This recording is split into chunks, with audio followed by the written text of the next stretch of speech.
पूरे 40 लाख नी कह के रिफ्यूज ही टोट मारे सोनिए नी काट देने तेरे मैं पुले खिंचा। तो क्या हाल है मेरे भाइयों, मैं आरिफ सैफी गाज़ियाबाद इंडिया। भाइयों सोचा नहीं था कि 2 वीडियो डालूंगा। पहली डाली थी, काफ़ी अच्छा रिस्पांस आया, और उसके बाद एक और डाली तो बहुत अच्छा रिस्पांस आया। मतलब मुझे काफ़ी खुशी हो रही हो कि बंदे पूछ रहे हैं कि भैया हमें ये बताओ या फिर ये बताओ। तो काफ़ी खुशी होती है कि भाइयों कम से कम तुम अपने भाई का चैनल देख रहे हो। अभी स्टार्टिंग है, पर देखो धीरे धीरे कहाँ ग्रो करते हैं, क्या करते हैं, तो देखेंगे मतलब करना क्या है आगे। बाकी आपको पूरी लाइफ दिखाऊंगा मैं कि मैंने कहाँ से स्टार्ट करा और मैं कैसे कैसे आगे पहुँचा। देखो पूरा यकीन है ऊपर वाले पे कि कामयाब तो हो जाएंगे, बस वक्त लगता है, थोड़ा वक्त चाहिए बस। क्योंकि तुम्हारे भाइयों ने भी केस डाल रखा है, साफ सीधी बात देखो ये है मेरे भाइयों। अभी मेरा केस चल रहा है और हो सकता है 5 से 6 महीने में, 6-7 महीने लगते हैं वर्क परमिट आने में। जैसे वर्क परमिट आता है फिर आप लीगली कहीं भी काम करो, कोई दिक्कत नहीं है। तो बस उसी का वेट है।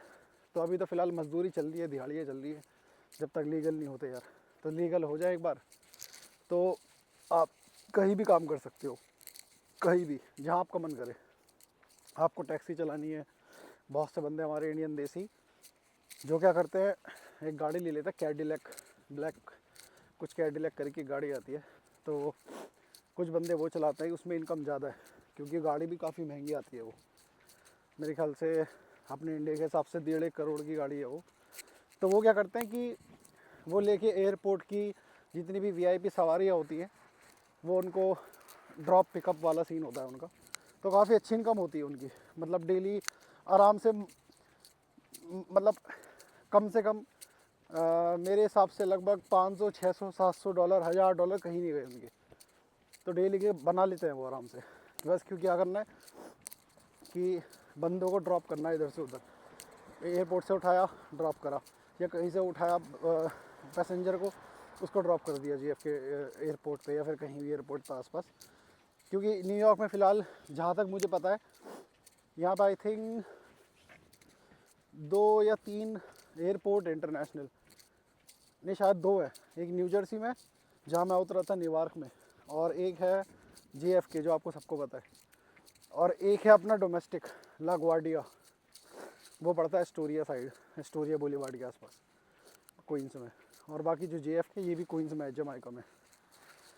तो भाई हाँ, हम बात करने वाले थे आज इसकी, कुछ भाइयों का क्वेश्चन था कि ट्रम्प के आने के बाद क्या चेंजेस होंगे, और इसके अलावा क्या उसका मतलब वो क्या करेगा आगे, या फिर उसका क्या चेंजेस आएंगे आगे, और किस चीज़ पे वो पाबंदी लगाएगा। ठीक है, और मैं आपको ये भी बताऊंगा कि मैं काम क्या करता हूँ और मैं क्या कर रहा हूँ, अपने बारे में कुछ बताऊंगा मैं आपको। ठीक है, आज कुछ पर्सनल बातें हो जाएंगी कि हाँ मैं भी क्या फ़ील कर रहा हूँ यहाँ पे, क्योंकि मेरा कोई जानकार नहीं है इधर। जो भाई जिसका कोई जानकार नहीं है, कोई रिश्तेदार नहीं है, कोई यारी दोस्ती नहीं है ना, उनके साथ एक ये होता है कि यार उनको हर चीज़ खुद ही करनी है। देखो तुम्हारा रिश्तेदार भी ना करनी तुम्हें जब भी है, पर तुम्हें कम से कम ये रहता है कि हाँ मेरे जानकार रहते हैं यहाँ पे। पर मेरा कोई जानकार नहीं है इधर दूर दूर तक, मतलब एक बंदा नहीं है जिसे कहते हैं। जितनी मैंने जानकारी बनाई वो मैंने खुद ही बनाई। यारी दोस्ती तो यारी दोस्ती वाला तो कोई सही बताऊँ तो यहाँ कोई बंदा है नहीं जिससे आप यारी दोस्ती कर सको।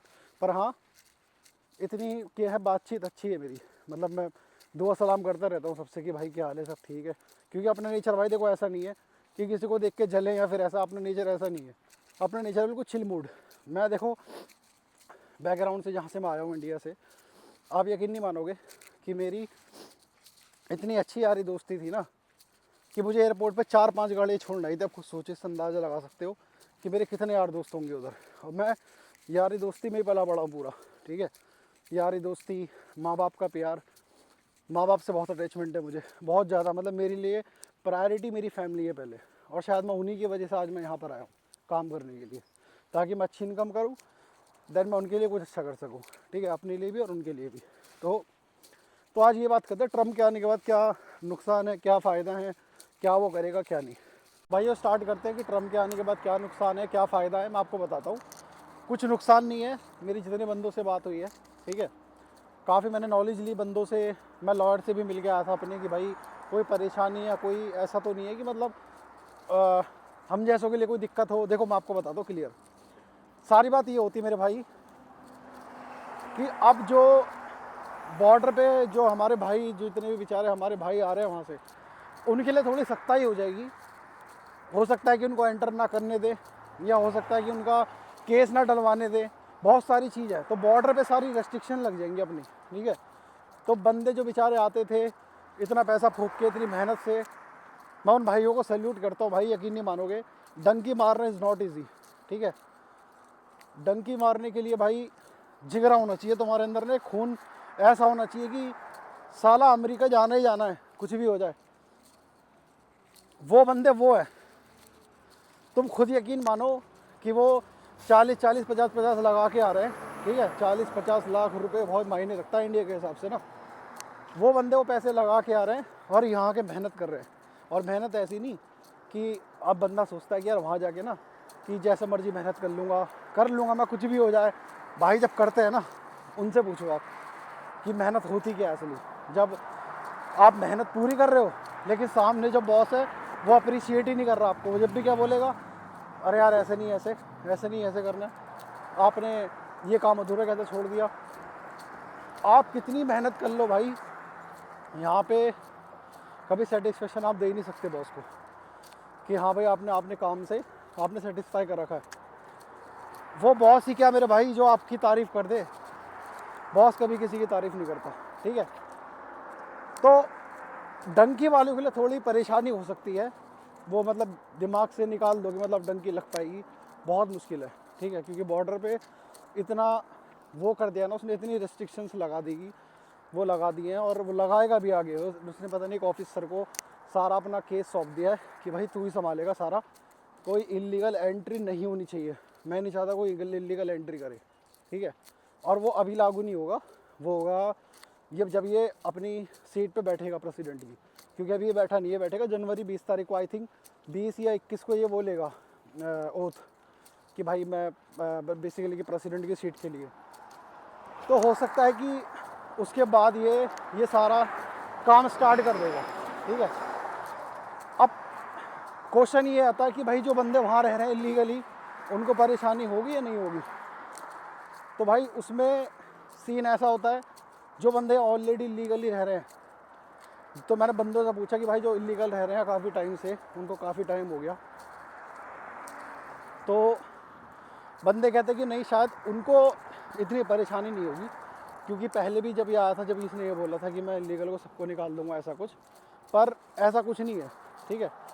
कुछ नहीं निकाला। यहाँ पे 40 से 50% बंदे लीगली रह रहे हैं आज भी। जितने भी स्पेनिया है ना, स्पेनिश बंदे, ये टोटल सारे लीगल हैं, कोई भी लीगल नहीं है। और अमेरिका को पता है कि अगर हमने इनको इलीगल बंदों को निकाल दिया, स्पेशली स्पेनिया बंदों को, ठीक है, हमारी इकनॉमी इतनी डाउन हो जाएगी ना, देखिए कोई बता नहीं सकते क्यों।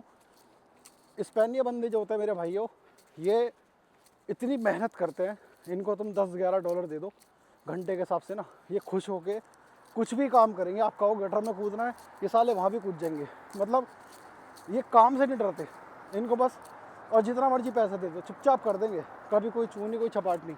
अपने देसी के अंदर क्या है, वो होता है कि यार अगर किसी को बोल दे ना कि भाई हम तुझे इतने पैसे देंगे, पहले तो कहेगा नहीं इतने पैसे नहीं चाहिए, मुझे मिनिमम चाहिए 15-16, और वो काम करेगा। तो पहली बात तो काम के लिए वो मानता है, तो बहुत बड़ी बात है।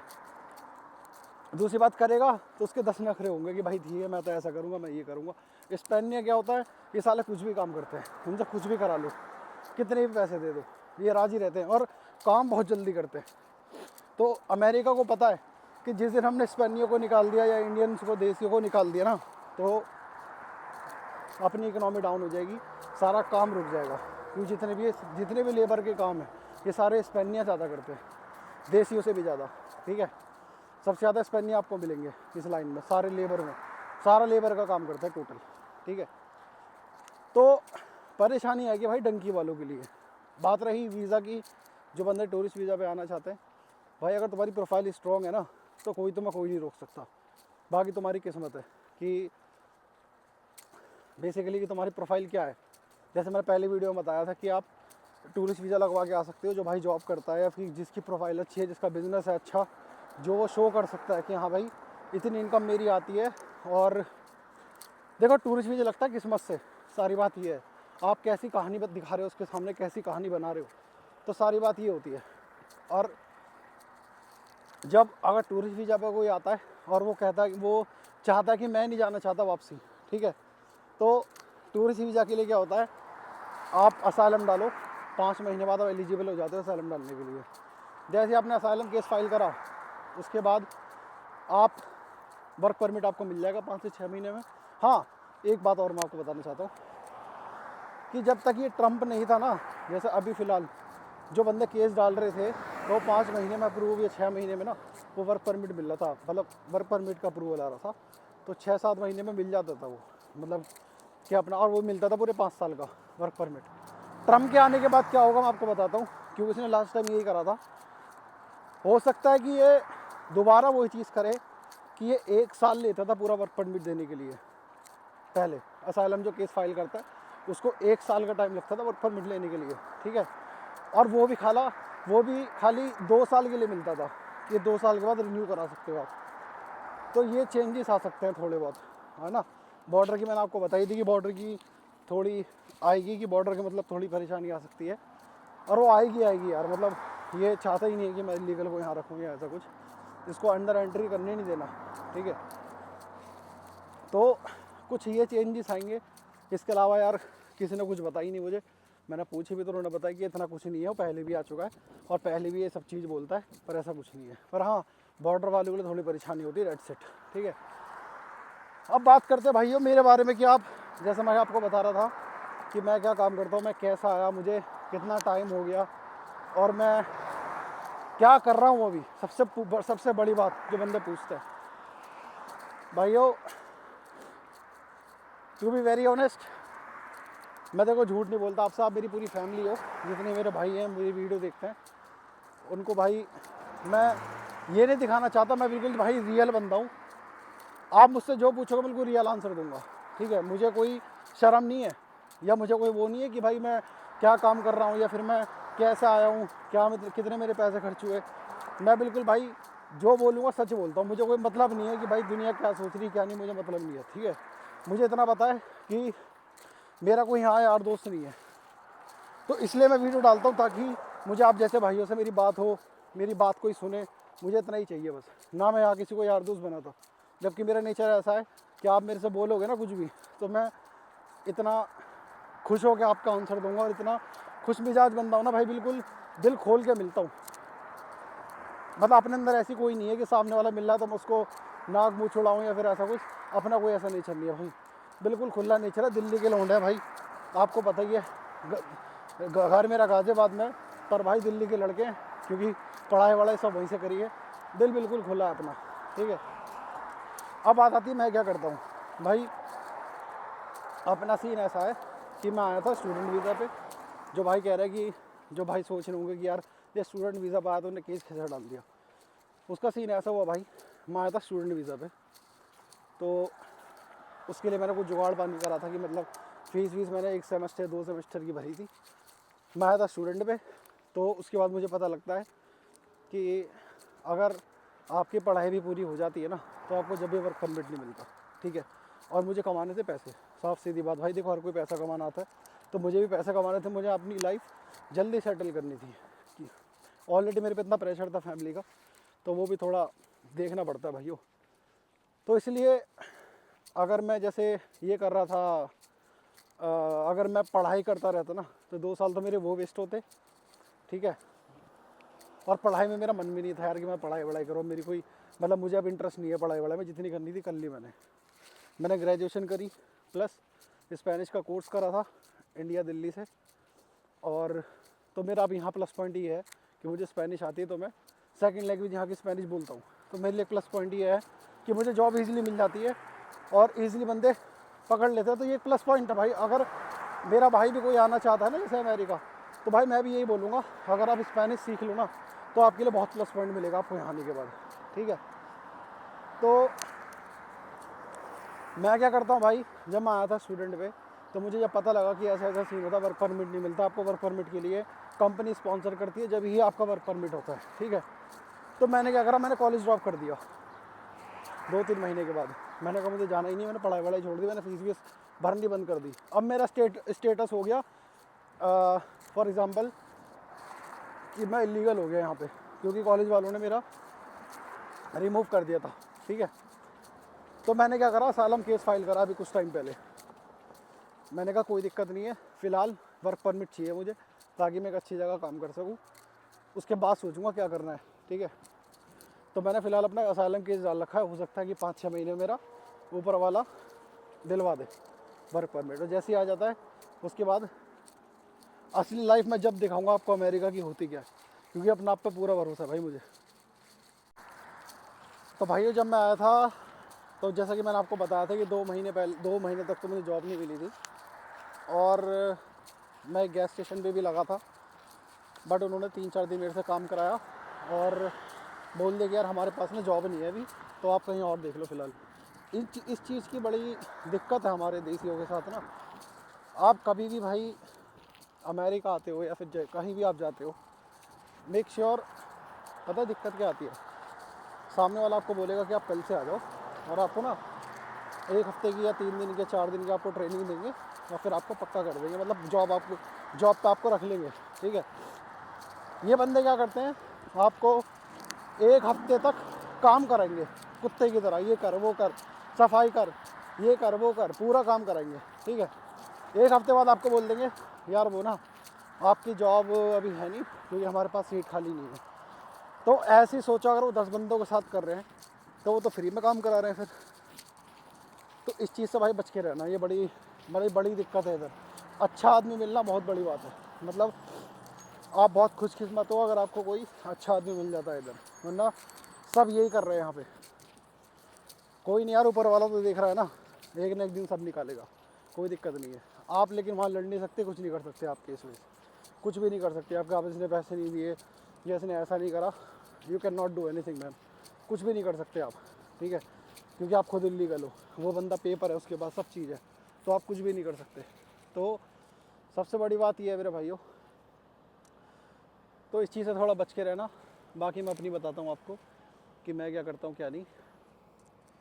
जैसा कि भाई मैंने आपको पहले ही बताया था वीडियो में कि जब मैं आया था यहाँ पर, सो मैं एक चॉकलेट फैक्ट्री में था, I think you can say कि चॉकलेट होलसेलर के पास था मैं। जितने भी यहाँ चॉकलेट्स वगैरह होती हैं, कैंडीज़ वगैरह होती हैं, जो अमेरिका में सप्लायर था, मतलब अमेरिका में सप्लाई करता है वो बंदा, वो होलसेलर है बेसिकली चॉकलेट्स वगैरह का, कैंडीज़ वगैरह का।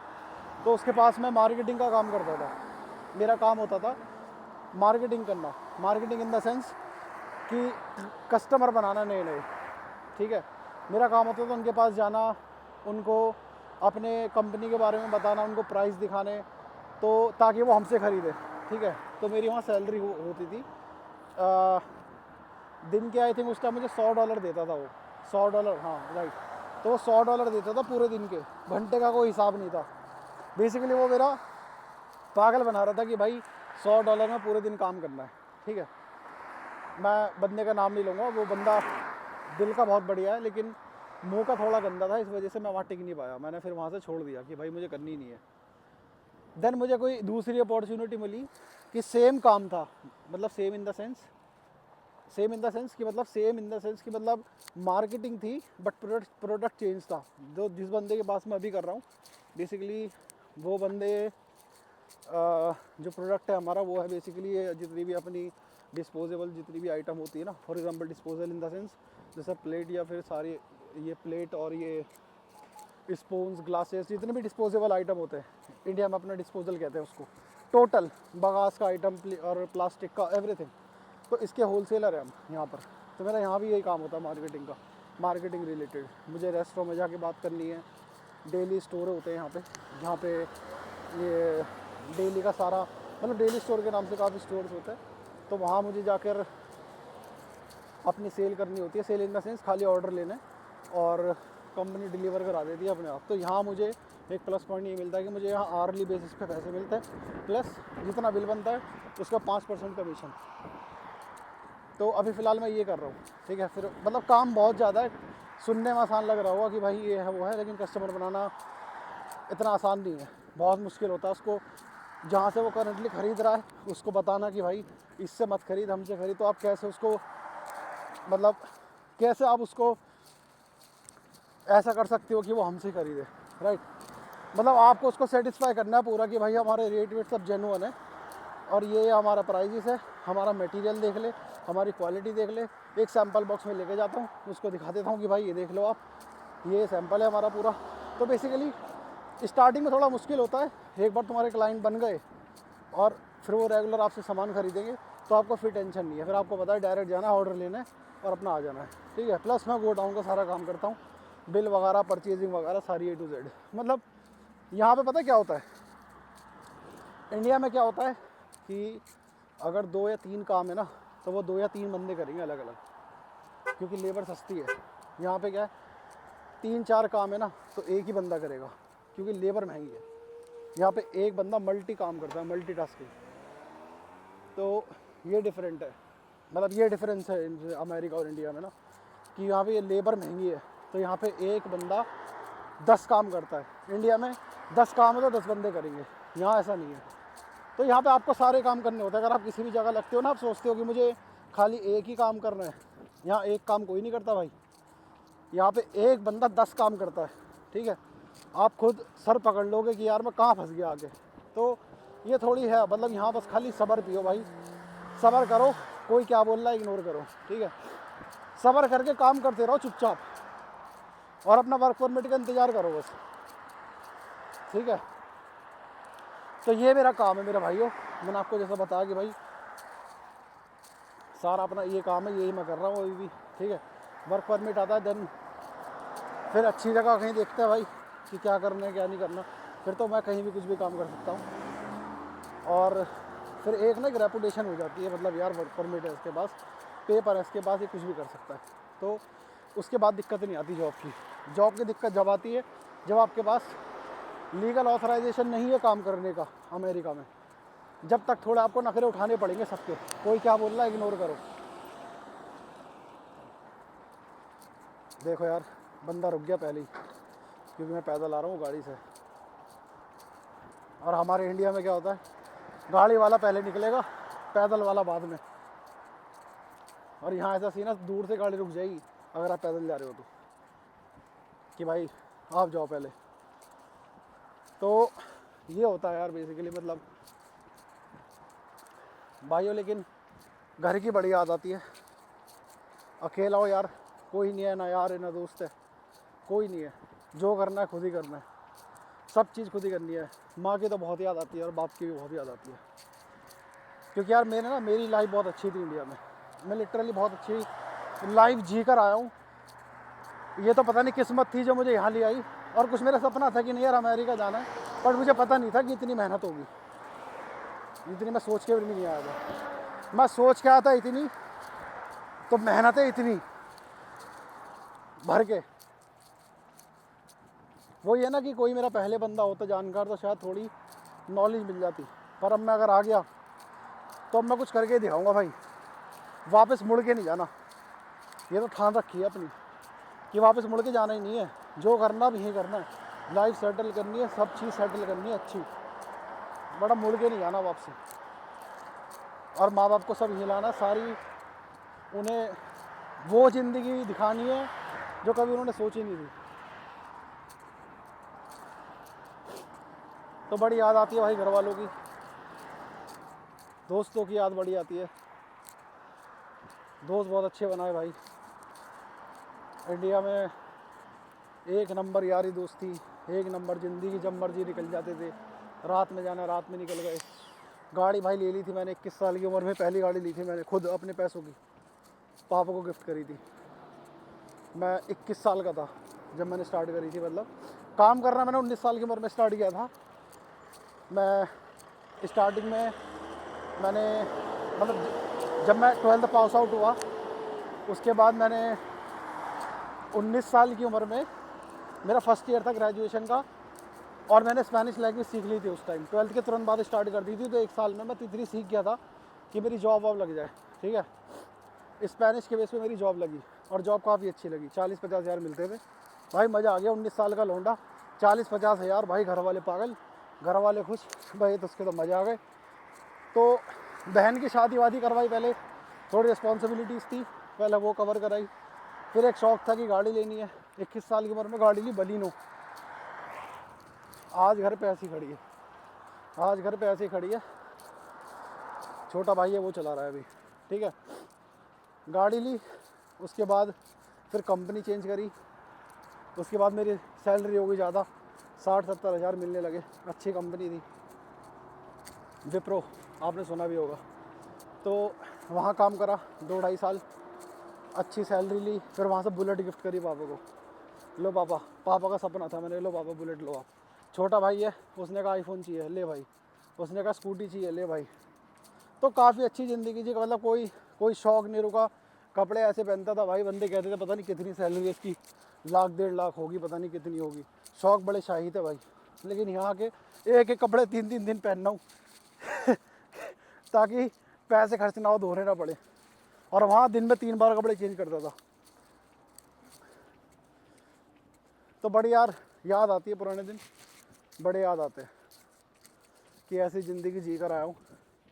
बट ठीक है यार, मतलब मेहनत भी ज़रूरी है यार, ये ज़िंदगी देखनी भी ज़रूरी है। पता है, आदमी इतना स्ट्रॉन्ग हो जाता है ना, और मैं इतना स्ट्रॉन्ग हो चुका हूँ अब कि मुझे किसी की ज़रूरत नहीं है। अब मैं खुद कर सकता हूँ, मुझे जो करना है, मैं जो चाहूँ मैं खुद ही कर सकता हूँ। मुझे अपने आप पर पूरा भरोसा है। पहले क्या होता, हम डिपेंड होते हैं माँ बाप पे। हमें पता है कि भाई कोई नहीं यार, माँ बाप तो है ही, घर तो है, पता है रात को वहाँ जाके सोना है, ठीक है। पता है कि हाँ भाई माँ बाप है, कोई दिक्कत नहीं है, खाना मिल जाएगा जाते ही, कपड़े धुल जाएंगे, कोई दिक्कत नहीं है। मतलब एक अपनापन दिखता है। अरे कोई दिक्कत, यहाँ क्या साला कोई नहीं है। थक के हार के जाओगे, 12-15 घंटे की शिफ्ट करके जाओगे, घर पे कोई नहीं, खुद खाना बनाना, चाहे कितने हारे हुए हो, कितने थके हुए हो, खुद ही बनाना पड़ेगा भाई। और डेली बाहर का खा नहीं सकते आप, ठीक है। एक तो महंगा भी पड़ेगा, दूसरा पेट ख़राब हो जाएगा। तो डेली बाहर का खाना बेकार है। जितने पैसे नहीं कमाओगे, जितना फूंक दोगे बाहर खाने में ही। तो बस यही है यार, मतलब थोड़ा ना माँ बाप की बड़ी याद आती है यार। अगर कोई मेरा एक दोस्त भी होता ना यहाँ पे, 1 या 2 या 3 भी दोस्त होते, तो मैं फिर भी ठीक रहता। पर कोई है ही नहीं है कोई, मतलब ना यहाँ दोस्त बनाने लायक भी तो नहीं है ना कोई। सब साले आगे बढ़ना चाहते हैं, सबको पता, बस सबको ये लगता है बस पैसा कमा लूँ किसी तरह। दूसरा, किसी के पास टाइम ही नहीं है कि वो आपको टाइम दे। टाइम की बहुत वैल्यू है सर, टाइम की वैल्यू है भाई बहुत। अपनी लाइफ ऐसी हो गई है, रात को लेट जाते हैं, सोते हैं, आँख खुलती है सीधा काम पे। तो यही रूटीन चलता है 5-6 दिन, होता है कभी कभार 7 दिन भी काम होता है। और भाई काम, मैं तो चाहता हूँ कि 7 दिन काम हो। क्यों भाई, पैसे मिलते हैं कम से कम, समझ रहे हो। मुझे पता है कि मैं एक दिन भी छुट्टी मारूंगा तो मेरा ही लॉस है, पैसे मिलने ही नहीं है। यहाँ पे ऐसा सी ना, जिस दिन काम पे जाओगे पैसे मिलेंगे, नहीं जाओगे पैसे कट। तो भाई कौन बंदा ऐसा चाहेगा कि मतलब मैं छुट्टी मार के खाली पीली टाइम ख़राब करूँ घर पे। अब घर पे रुकने का कोई मोटिव भी तो हो ना, घर पे कोई है ही नहीं, क्या करूँगा रुक के, इसलिए काम पे चले जाओ भाई। हाँ तुम्हें पता है तुम्हें कहीं जाना है, इमरजेंसी है, तो एक अलग बात है। लेकिन भाई जब तुम्हारा कोई यार दोस्त नहीं है, फैमिली नहीं है, तो कुछ फ़ायदा नहीं है छुट्टी वुट्टी करने का ना। बाकी भाइयों, मैं यही आपको बताना चाह रहा था। बाकी और कोई क्वेश्चन हो, कुछ भी हो ना, मुझसे पूछना।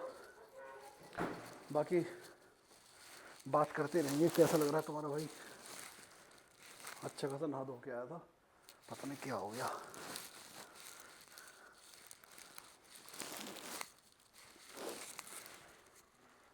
कैसा लग रहा हो?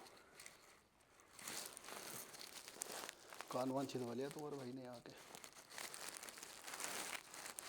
भाई कुछ रहना पड़ता है, कुछ रहना पड़ता है भाई।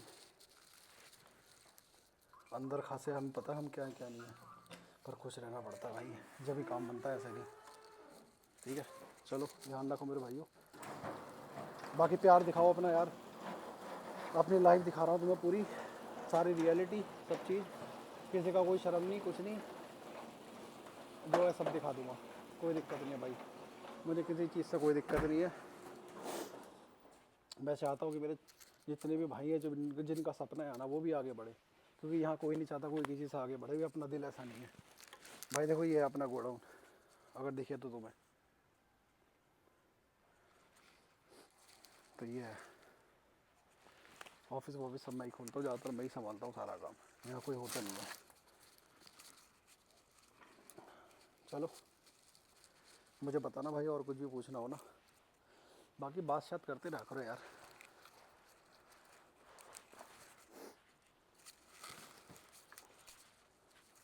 यार काफ़ी अच्छा लगता है ऐसे ना वीडियो बनाओ, आप जैसे भाइयों से बात करो, काफ़ी अच्छा लगता है। चेहरा बड़ा ग्लो कर रहा है आज, दाढ़ी वाड़ी बढ़ गई। यार बाल बड़े महंगे कटते हैं इधर, साले $40 लेते हैं काटने के,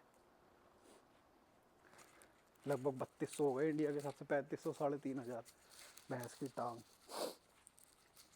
चलो आज वीडियो डाल लो, मैं वाली देखना, प्यार दिखाना इस पर, ध्यान रखो भाई, बाय।